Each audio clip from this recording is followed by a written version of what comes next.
ایک عہد ساز شخصیت، خدا کی قسم اے کاش یہ شخصیت آج بھی ہمارے ہندوستان ہی میں ہوتی۔ کون جانتا تھا کہ 27 اکتوبر 1943 کو ہندوستان کے صوبہ اتر پردیش کے ضلع سہارنپور کے مشہور قصبہ دیوبند میں پیدا ہونے والے اس فرزند نے عالم اسلام کے افق پر کس چمک دمک کے ساتھ طلوع ہو کر چمکنا ہے کہ ان کے مقابلے میں باقی سب کی چمک دمک مانت پڑ جائے گی۔ پاکستان بننے سے 4 سال پہلے دارالعلوم دیوبند کے شیخ الحدیث اور بانیان پاکستان اور بعدازم مفتی اعظم پاکستان مفتی محمد شفیع عثمانی صاحب رحمہ اللہ کے گھر میں ان کے سب سے چھوٹے بیٹے محمد تقی عثمانی کی شکل میں ایک ایسا گوہر نایاب پیدا ہوا جس کی چمک سے آج پوری دنیا کی علمی محفلیں پر رونق ہیں۔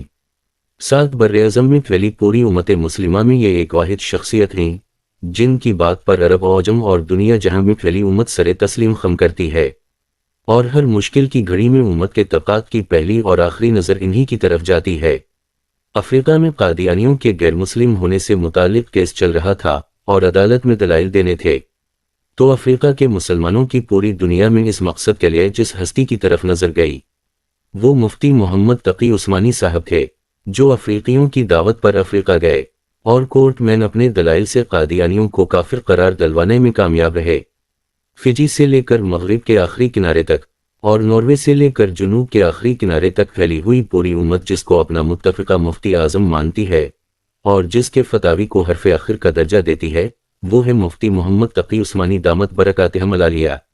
جس سے اگر امت مسلمہ میں کوئی ناواقف ہے تو وہ صرف اور صرف پاکستانی قوم ہے جو چراغ تلے اندھیرے والے محاورے کا عملی نمونہ بنی ہوئی ہے،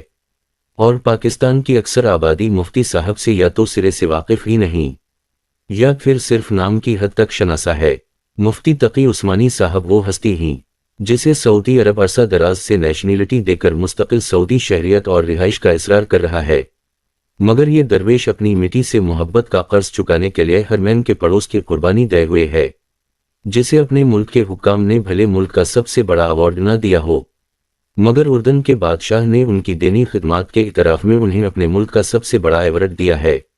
صرف اسلامی دنیا کے حکمران نہیں بلکہ برطانیہ انگلینڈ کے سابقہ وزیر اعظم ڈیوڈ کیمرون سے لے کر شمالی لاطینی امریکہ کے صدور تک مفتی تقی صاحب سے وقت لے کر ان سے اسلام کے نظام معیشت پر آگاہی لیتے ہیں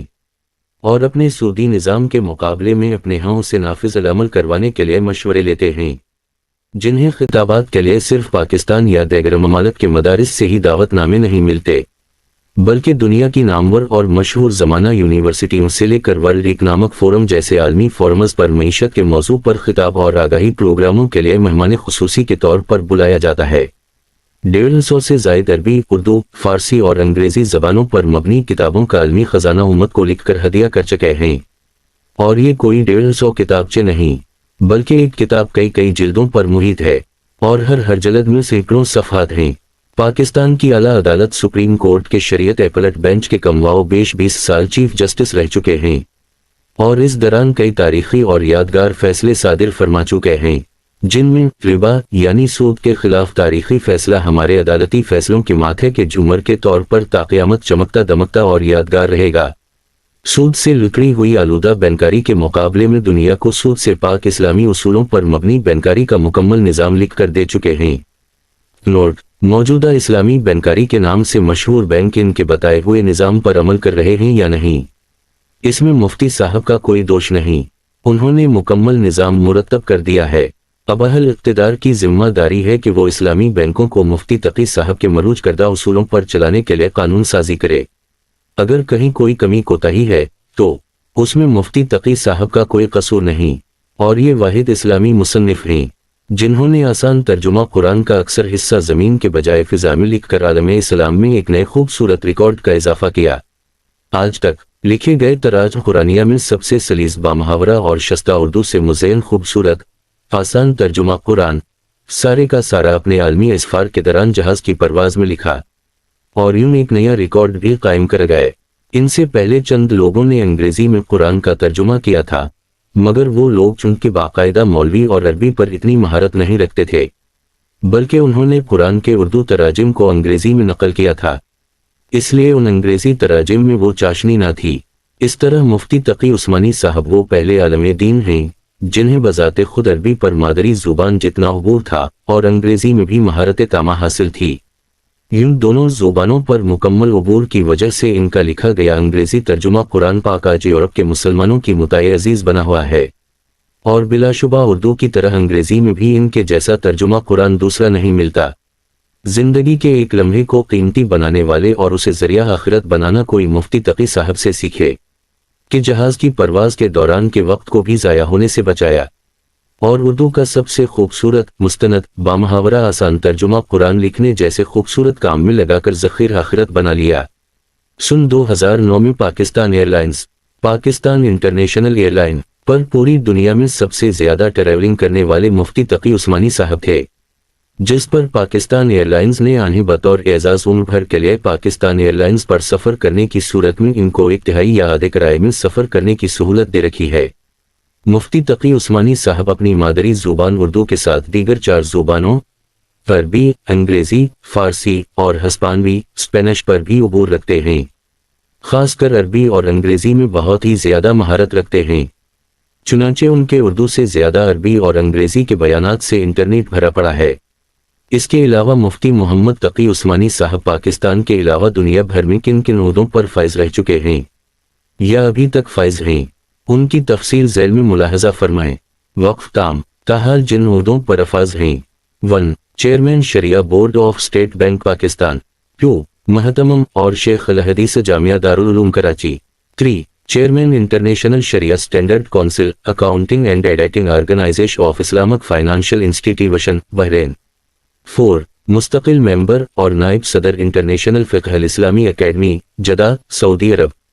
5 organ of organisation of Islamic conference OIC، 6 member رابطۃ العالم الاسلامی فقہ اکیڈمی مکہ، سعودی عرب، 7 مستقل ممبر اور نائب صدر انٹرنیشنل فقہ الاسلامی اکیڈمی جدہ، سعودی عرب، sponsored OIC، 8 chairman centre of Islamic economics Pakistan 1991، 9 chairman شریعہ board central bank Bahrain, 10 chairman شریعہ بورڈ ابوظہبی اسلامی بینک OIA UAE، 11 چیئرمین شریعہ board Meezan bank limited Karachi Pakistan, 12 chairman شریعہ board international Islamic rating agency Bahrain, 13 chairman شریعہ board Pak Kuwait تکافل Karachi, 14 chairman شریعہ board Pak Qatar تکافل Karachi, 15 chairman شریعہ بورڈ JS آنوی settlement Islamic funds Karachi, 16 chairman شریعہ board JS Islamic pension saving funds, 17 chairman شریعہ بورڈ عارف حبیب آنوی settlement _ Pakistan international Islamic fund Karachi, 18 chairman عاقب پٹا آنوی سیٹلمنٹ فنڈز بحرین، 19 ممبر متحدہ شریعہ board Islamic development bank Jeddah, سعودی عرب، 20 ممبر شریعہ board guidance financial group USA۔ وقف تام ماضی _ میں _ جن _ عہدوں _ پر افاظرہ _ چکے 21 جسٹس فیڈرل شریعت کورٹ آف پاکستان 1980 تا مئی 1982، 22 چیف جسٹس شریعت appellate bench supreme court of Pakistan 1982 تا مئی 2002، 23 chairman centre of Islamic economics Pakistan 1991، 24 member syndicate university of Karachi 1985 تا 1988، 25 member board of government international اسلامی یونیورسٹی اسلام آباد 1985 تا 1989، 26 member international institute of Islamic economics 1985 تا 1988، 27 ممبر council of Islamic ideology 1977 تا 1981، 28 member board of trustees international Islamic university Islamabad 2004 تا 2007، 29 member commission of Islamization of economy Pakistan of Pakistan, جس کو دنیا جہان نے اعزازہ اس قدر بڑے بڑے عہدے دے رکھے ہیں اور اپنے نیشنل لیول کے اداروں کا چیئرمین بنا رکھا ہے، اسے پاکستانی حکومت ایک بلیٹ پروف گاڑی دینے کو تیار نہیں، اور وجہ صرف اسلام دشمنی ہے اور کچھ نہیں۔ مفتی تقی عثمانی صاحب کو صرف مسلم ہی نہیں بلکہ دنیا جہان کے تعلیم یافتہ اور باشعور لوگ بہت عزت اور قدر و منزلت کی نگاہ سے دیکھتے ہیں، لیکن نہ تو پاکستانی قوم ان کو صحیح سے جانتی ہے اور اس قدر کی، اور نہ ہی پاکستان کی حکومتوں نے کبھی ان سے ان کی صلاحیتوں کے بقدر کوئی بڑا کام کیا۔ اس شخص سے اگر حکومت پاکستان چاہے تو دینی چھوڑ دنیاوی اعتبار سے کتنے فوائد حاصل کر سکتی ہے، اور ملک و قوم کی تعمیر و ترقی میں کس قدر گرانمایہ خدمات لے سکتی ہے۔ مگر افسوس ہمارے دولت پرست حکمرانوں پر، جنہوں نے کبھی پاکستان کے گوہر نایاب کو جاننے اور پہچاننے کی کوشش نہ کی۔ ضیاء الحق مرحوم نے ان کی صلاحیتوں کا مترف ہو کر انہیں سپریم کورٹ کی شریعت اپیلٹ کا چیف جسٹس لگایا تھا، مگر جنرل نامشرف نے سود کو حرام قرار دینے کے فیصلے سے پیچھے نہ ہٹنے پر زبردستی قبل از وقت مزول کر دی۔ مفتی تقی صاحب کی تعریف میں دیوان بھی لکھ دیے جائیں تو وہ بھی کم ہیں۔ بس اتنا کہنا چاہوں گا، ہزاروں سال نرگس اپنی بے نوری پہ روتی ہے، بڑی مشکل سے ہوتا ہے چمن میں دیدہ ور پیدا۔